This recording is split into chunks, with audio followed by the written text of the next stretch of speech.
academic, it sounds like you were on top of it. Socially, what was like the biggest challenge? And I know for me, sports has always been a way to get embraced socially. And when you're a good athlete, everyone loves you anyway. So that was part of my experience for you.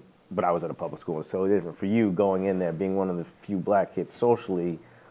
What was the biggest challenge you needed to confront? Sure. So, um, as you guys know, that period around age 14 is a good period in that you're sort of open-minded. And you're really judging people based on their character and how they treat you, meaning you really don't have inbred prejudices. You're prepared to be open-minded around people as long as they strike you as being fair. Clearly, nobody likes a bully.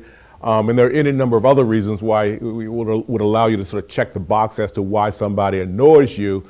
But by and large, at an Andover with 800 boys, I'd say that from Monday through Friday, it really wasn't that difficult of an adjustment because your time was tightly regimented.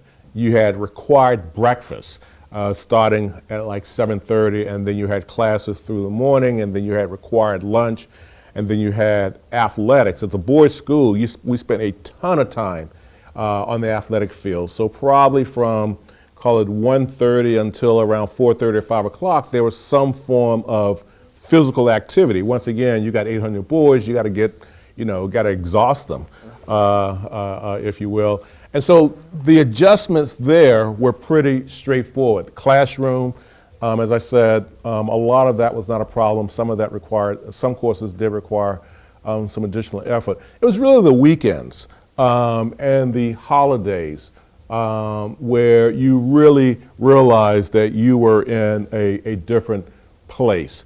There would be what they called mixers, which was a word I'd never heard before, but is what they called parties, if you will.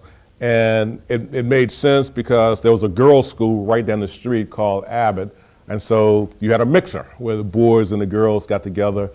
But it was socially and culturally awkward because the music was very different, the dancing was very different, and you just learned how to make do. The weekends were the most uncomfortable. There was just no way around it. For 4 years, the weekends were pretty awkward and uncomfortable, and vacations were difficult too because we were on full scholarship, and we didn't get the chance to go home at Thanksgiving or long weekends. We basically got to come home at Christmas and a spring break.